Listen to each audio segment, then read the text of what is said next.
lead us in the Christian prayers.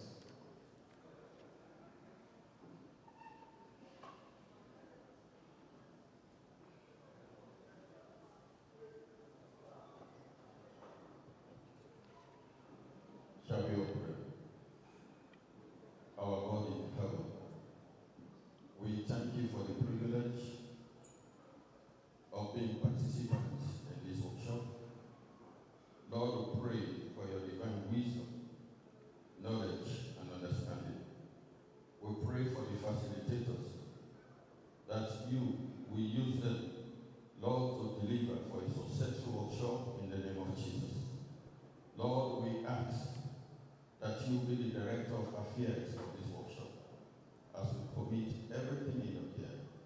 In Jesus' mighty name we pray. Amen.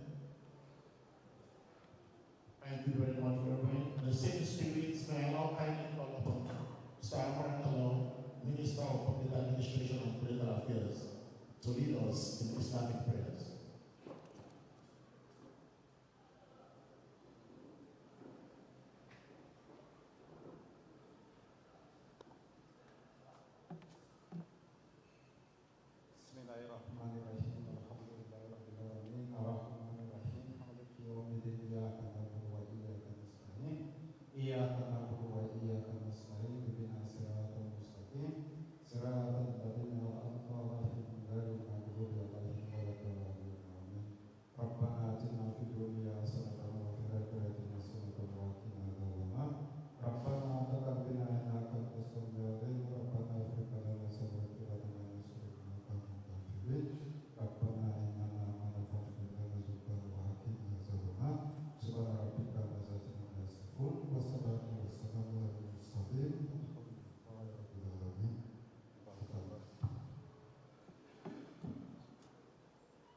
Thank you very much, gentlemen.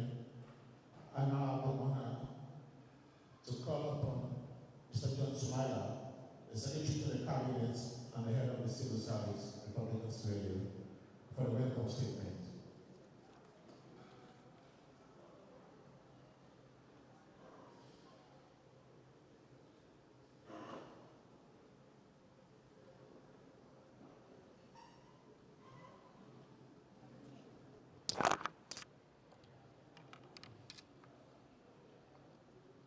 Your Excellency, the President, Honorable Vice President, Honorable Ministers and Deputy Ministers, Honorable Members of Parliament here present,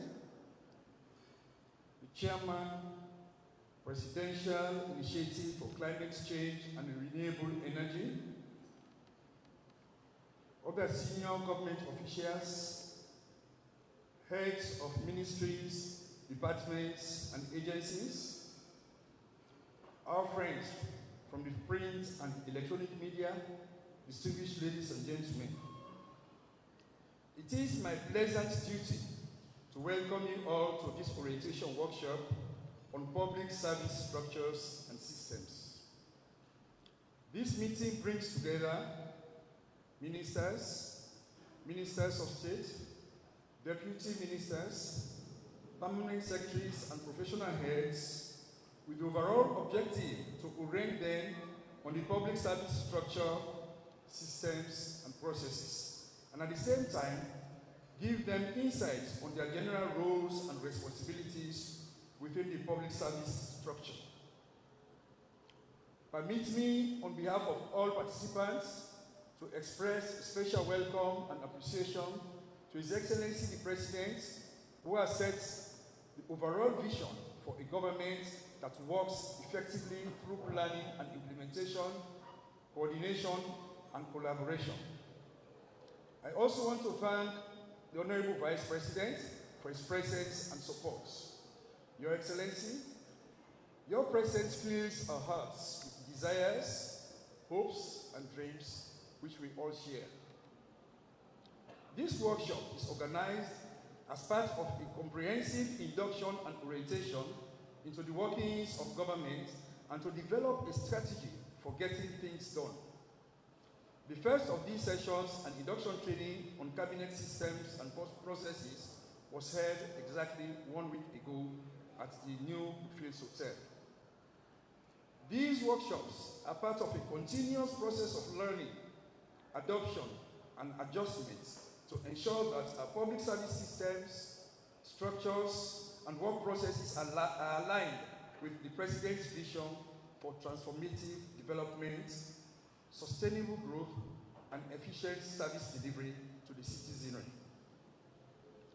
We believe this workshop is an important part of building strong ministerial and interministerial teams and for reinforcing our continued commitment of our leaders who are ambitious, focused, and determined to deliver meaningful results to citizens of our beloved country.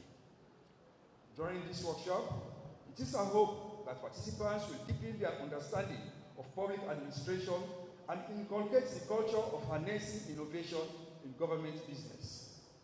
It is also our hope that during these interactive sessions, we may have an equitable exchange of ideas on issues and knowledge on the matters under discussion that will positively impact the quality and effectiveness of service delivery. Let me once more welcome you all to this workshop and look forward to meaningful contributions. I thank you for your attention.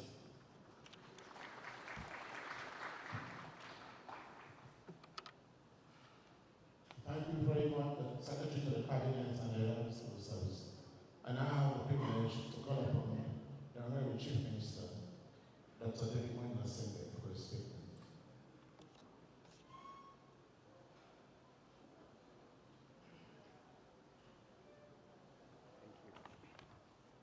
Your Excellency, President Julius Malabio, Honorable Vice President, Secretary to the Cabinet and Head of the Civil Service, Ministers, Honorable MPs, distinguished ladies and gentlemen.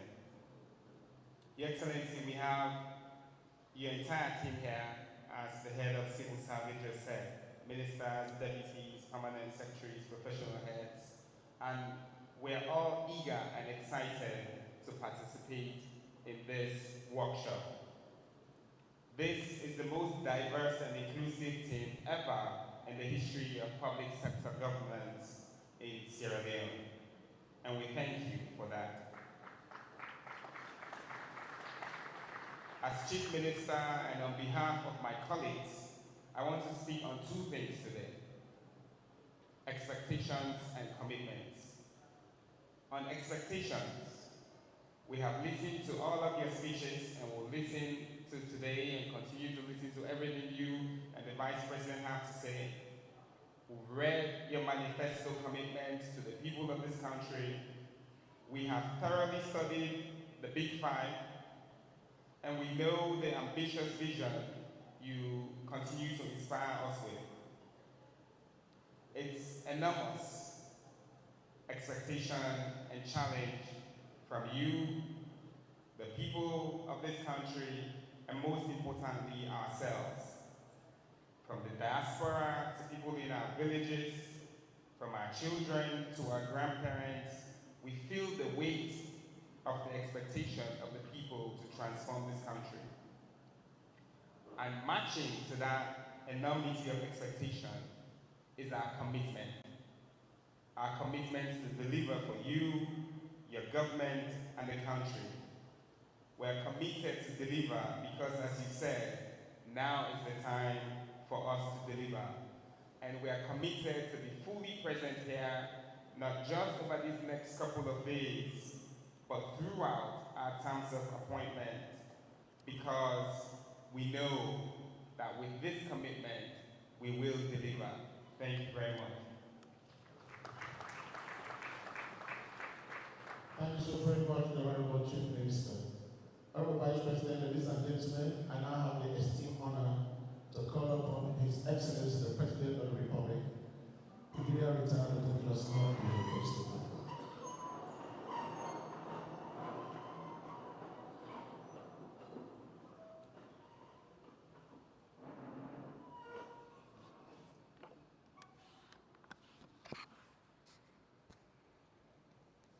Let's sit down, please.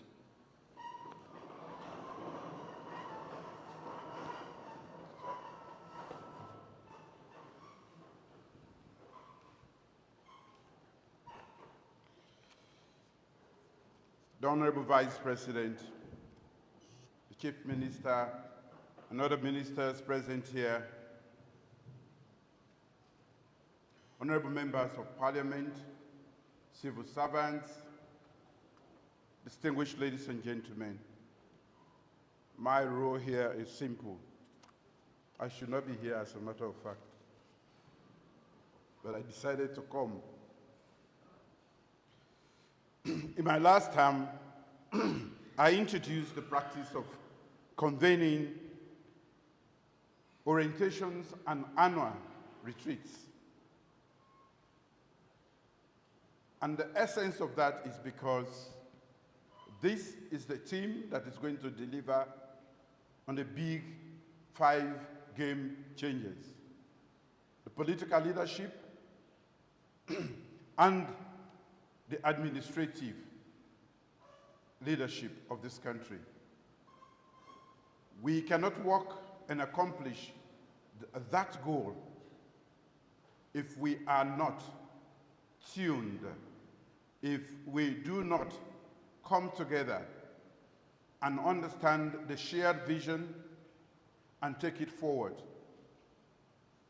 So the essence of meeting here today is to have a candid discussion on how we can bridge the gaps that have existed, that have made it impossible for us to achieve our potential as a nation.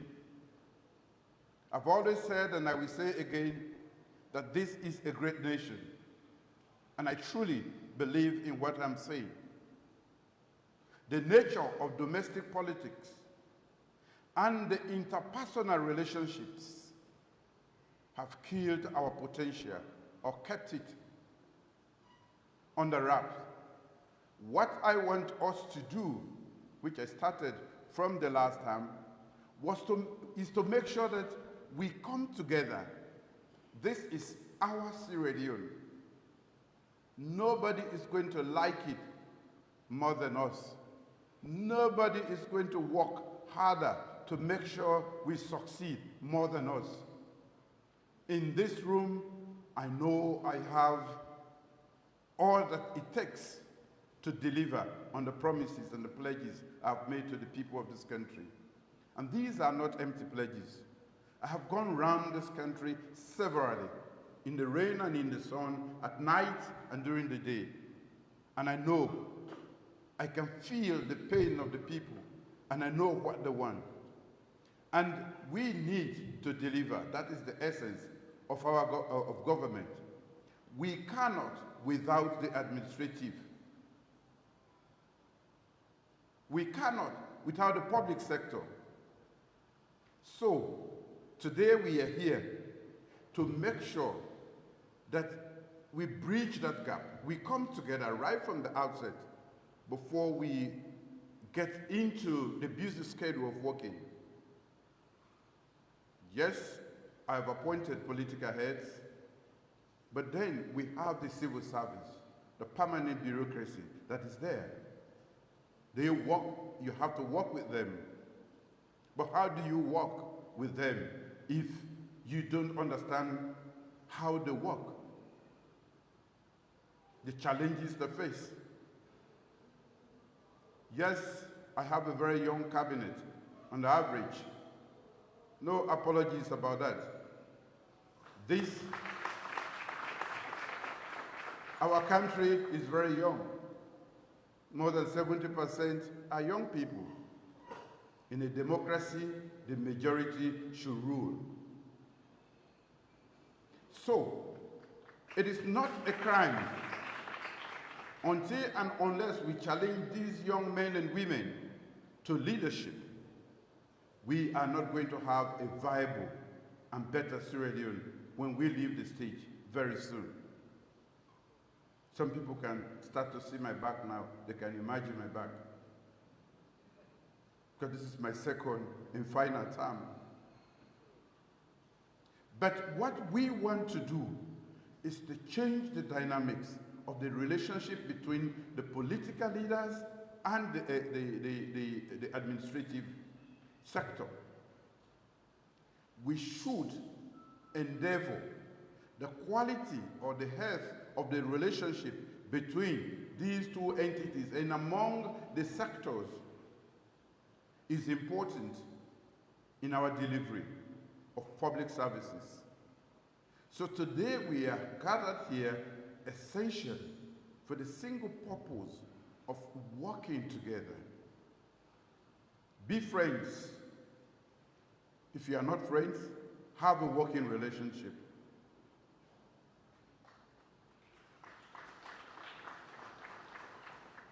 So, normally what happens is, since we started, these retreats have led to thought-provoking issues. We have been very candid about how we can navigate the system and structures of our bureaucracy. It helps us to strengthen the intercollegial and intersectoral collaboration and coordination, as well as charting cordial and productive working relationships between political leadership and the permanent bureaucracy. There is immense utility in this, as I've said earlier, and I want to emphasize again. So, I'm pleased that we are all here and we take this exercise very seriously. It will last for a day or two, but the impact is profound. Let us be a generation of leaders that will change the course of history in this country.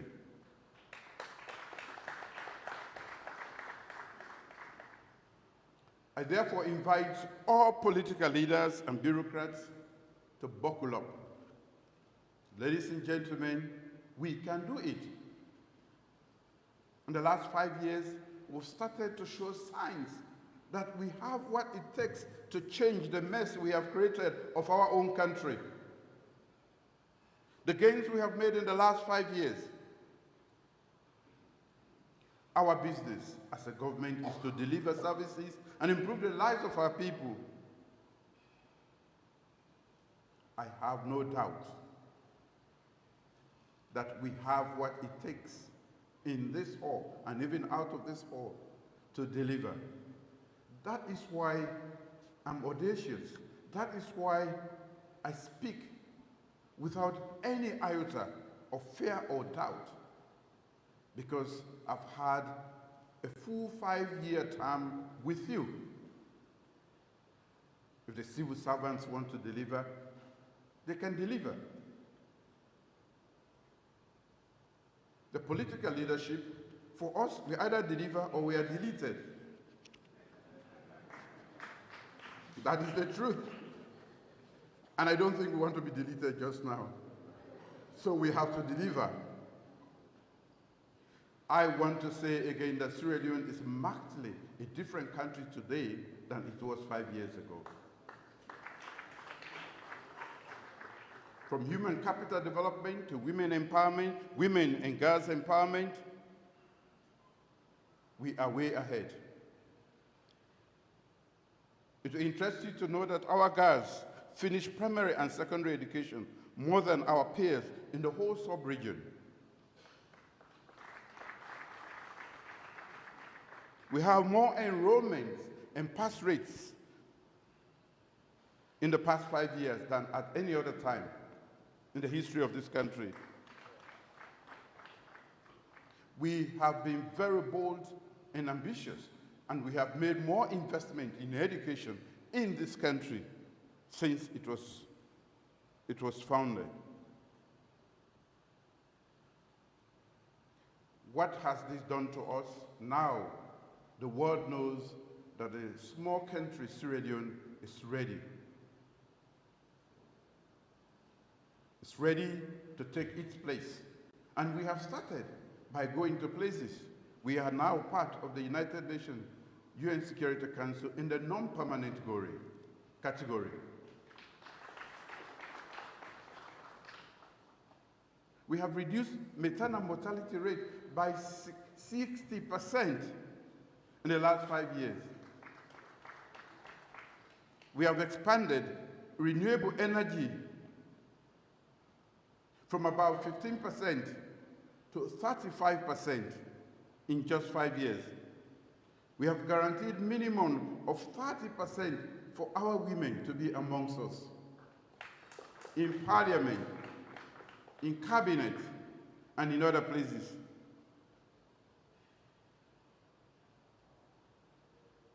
We have started doing a good job, but there's more to be done. And that is why we need to buckle up. And that is why we need to have a strong working relationship among the different layers of the public sector, including that of the political leadership. You know that I've pledged to the people of this country, on my personal behalf and on behalf of all of you, to move faster and do better in providing locally produced nutritious food for all of us. Feed Salone.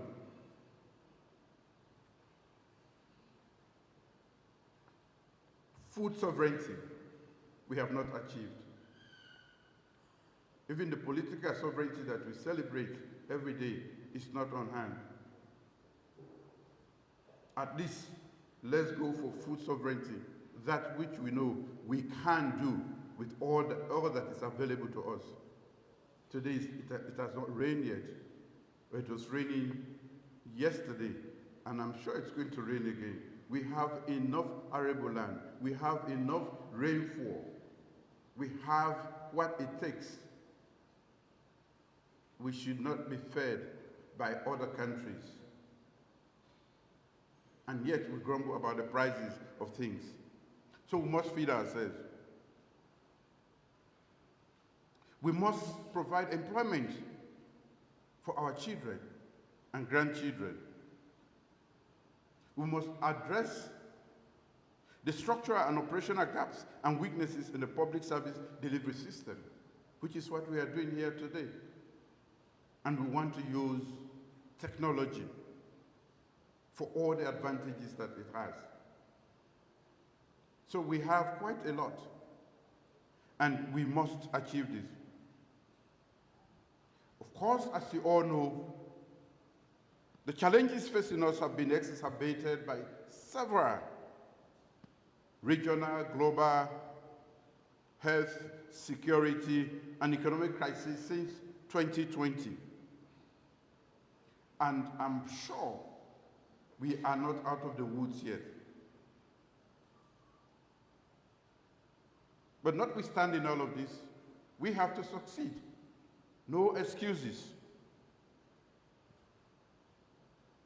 I will not fail the people of this country, nor will I allow you or this generation of leaders to fail, especially when it comes to the transformational agenda that we have laid before the people, the big 5 game changers. We simply cannot afford to fail.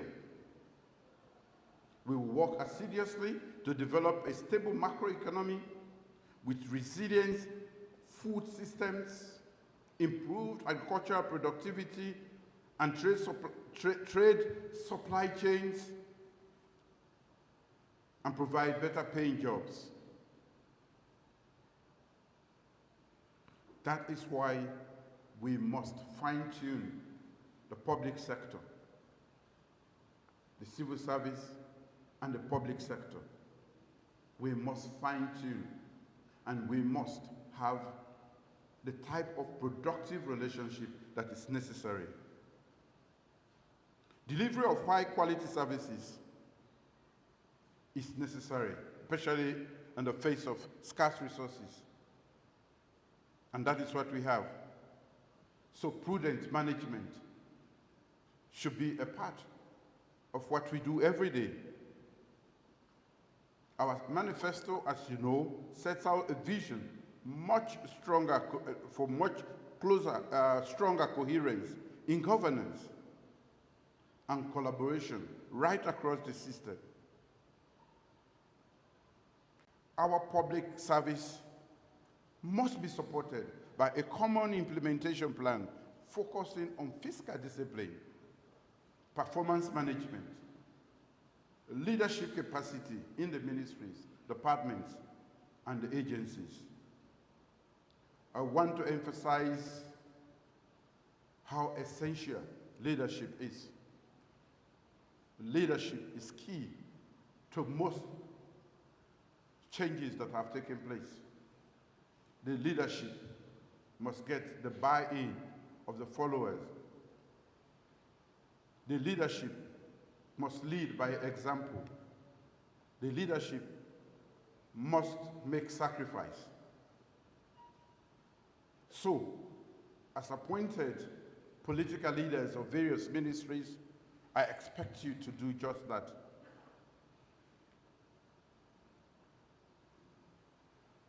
It is also why our institutions should be continually upgraded. We must make sure that we are fit for purpose. We must make sure that we are fit for purpose.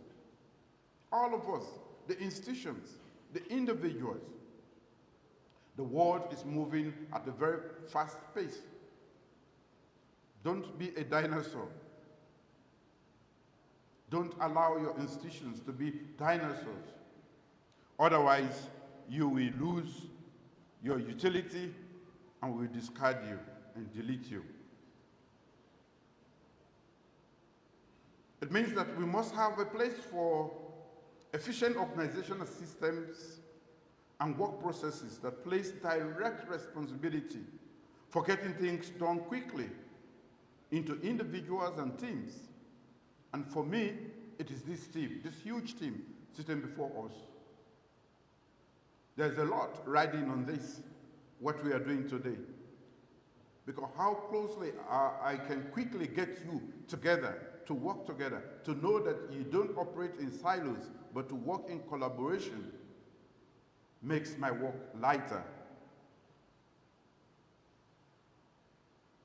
Therefore, this administration is going to streamline the legal and regulatory framework for public service management and flatten the silos in government into multi-sectoral collaborative networks across ministries, departments, and agencies. Planning and implementation will be driven by prioritization and specification. At the same time, a holistic and coherent strategy for addressing the three political components of pay, critical components of pay, recruitment, and performance will result in improved career paths, purposeful deployment of resources, and development of a cadre of qualified technicians across different job families that work harder and smarter.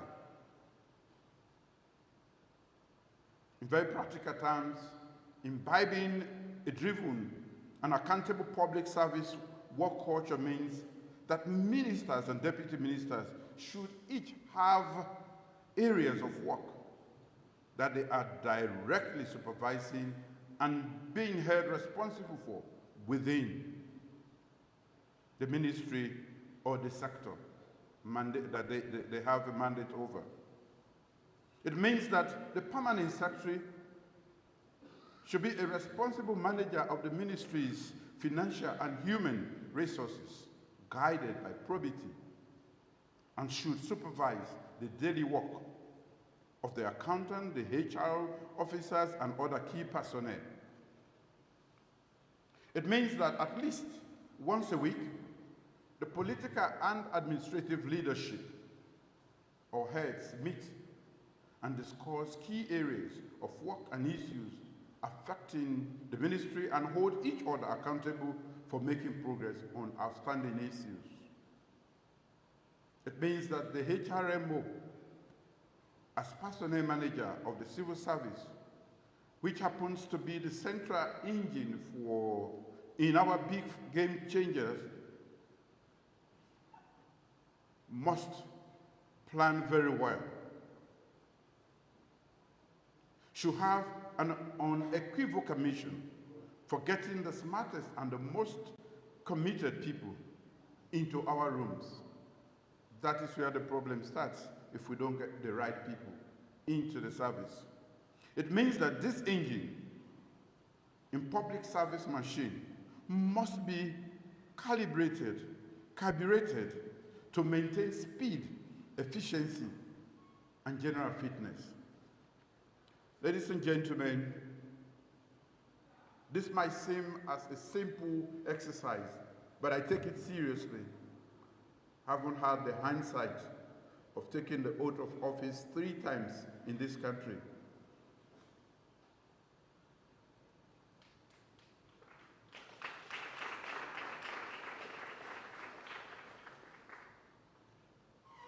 Today, more than any other time, I'm convinced that we seated here, and some and many more that are out of this hall, have what it takes to deliver Sierra Leone.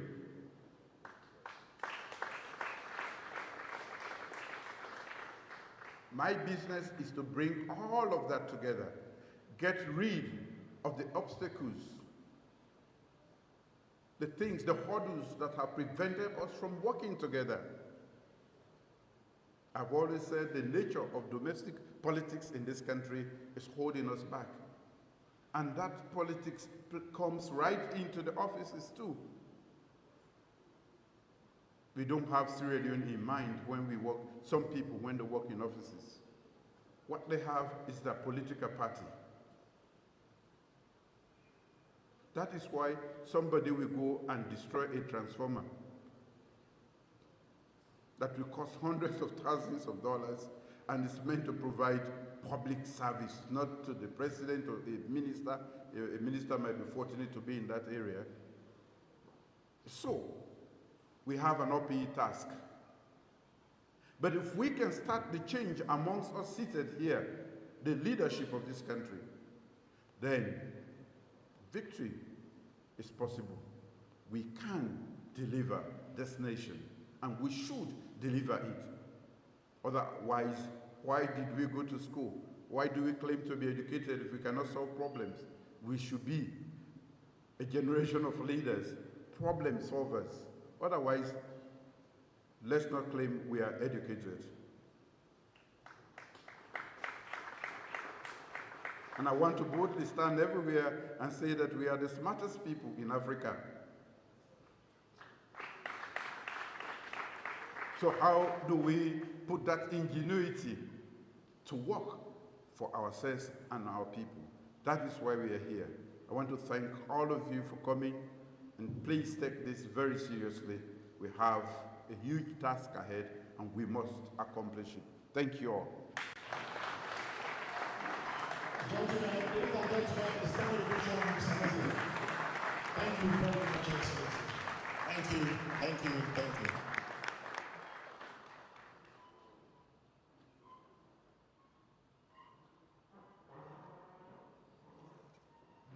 I want to thank the President immensely for the words of wisdom and direction.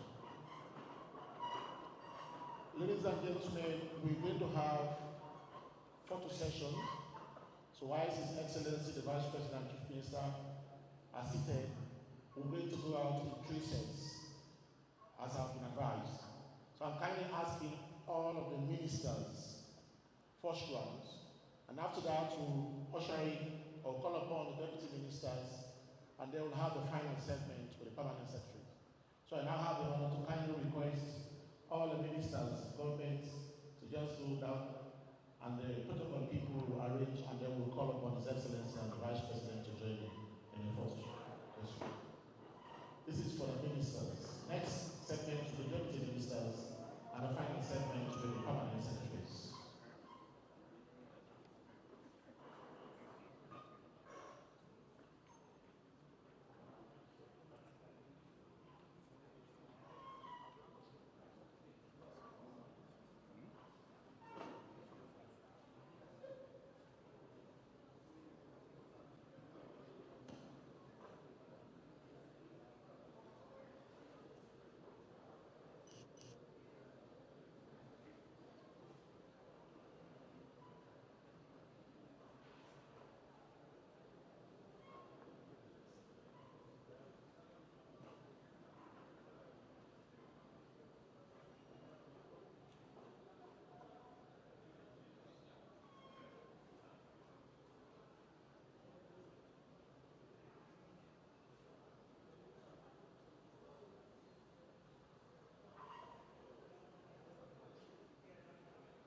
Vice Presidents, your ministers are ready for the photo shoot.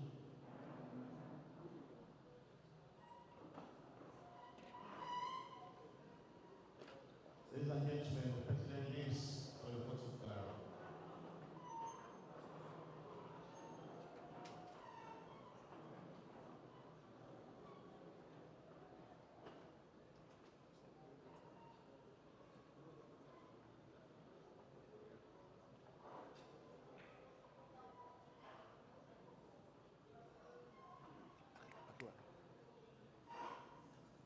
We don't flash me.